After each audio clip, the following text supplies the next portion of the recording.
February 1943, Tunisia. The captured M4A1 Sherman tank rolled to a stop in the desert sands near Sidi Bou Zid.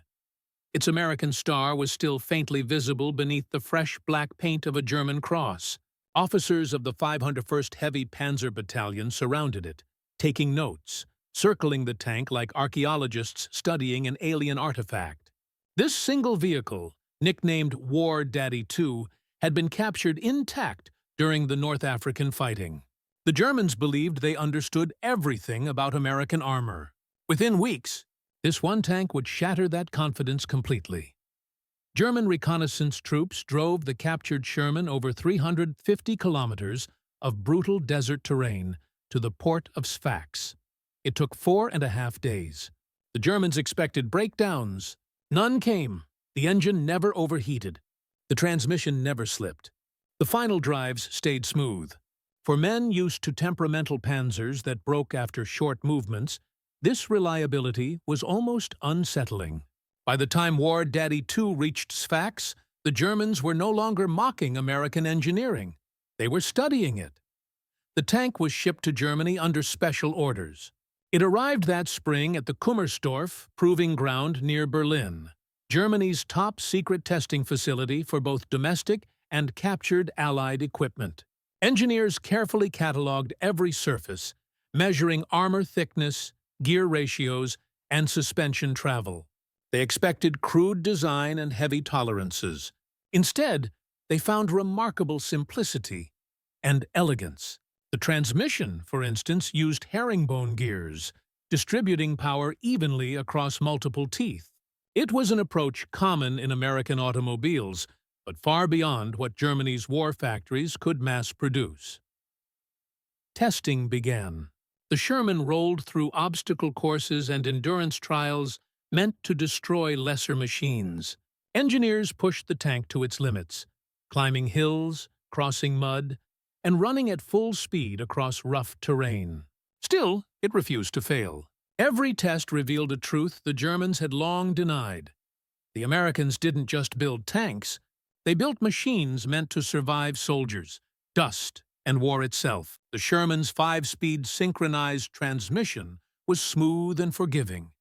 Any farmhand-turned tanker could drive it. German tanks required expert touch and constant mechanical sympathy.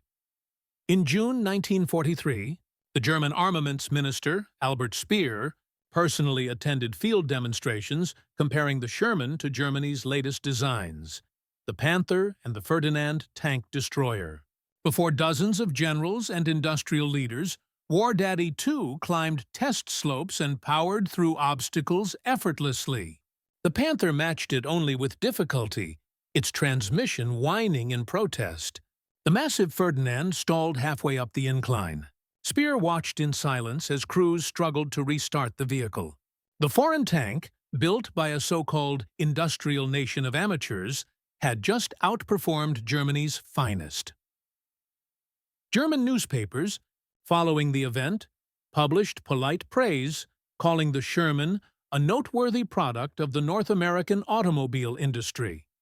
But within engineering circles, alarm bells were ringing.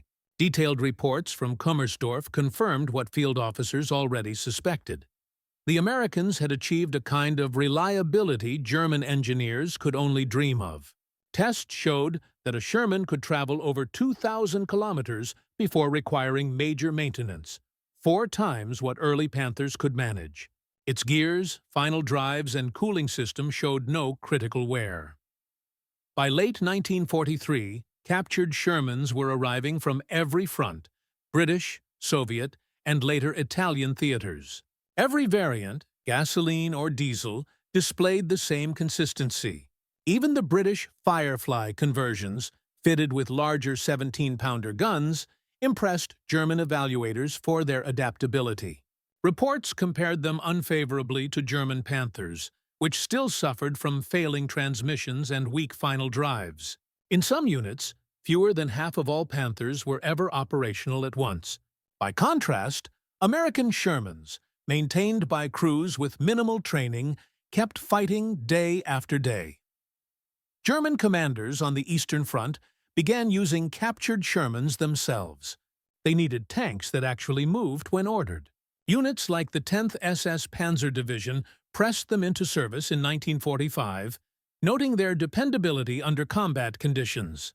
Meanwhile, back home, Allied bombing crippled Germany's tank production. The Maybach engine plant and ZF gearbox factory were destroyed in a single night, halting output for months. Slave labor, sabotage, and shortages further eroded quality. Panthers left the factories with defective final drives and engines that barely lasted 700 kilometers. By early 1945, even German generals admitted the truth. A secret report revealed catastrophic final drive failures in hundreds of tanks. Crews had lost faith in their machines, sometimes abandoning them unbroken rather than risk being stranded in battle. At the same time, the Sherman's legend had grown. Nearly 50,000 had been produced, more than all German tanks combined. Its reliability allowed the Allies to fight continuously, without the mechanical pauses that crippled the Wehrmacht. The Sherman's greatest weapon was not its gun or armor. It was the simple fact that it always worked. After the war, captured data from Kummersdorf guided a new generation of engineers. When West Germany developed its Leopard 1 tank in the 1950s, its designers studied the Sherman closely. They learned the lesson the war had written in steel. Reliability wins wars. War Daddy 2, that dusty, sand-scarred Sherman captured in Tunisia, had proven something far larger than any single battle. It showed that engineering rooted in practicality and industrial maturity could outlast brilliance built on fragility. In the end, the tank that simply refused to break helped break the German war machine itself.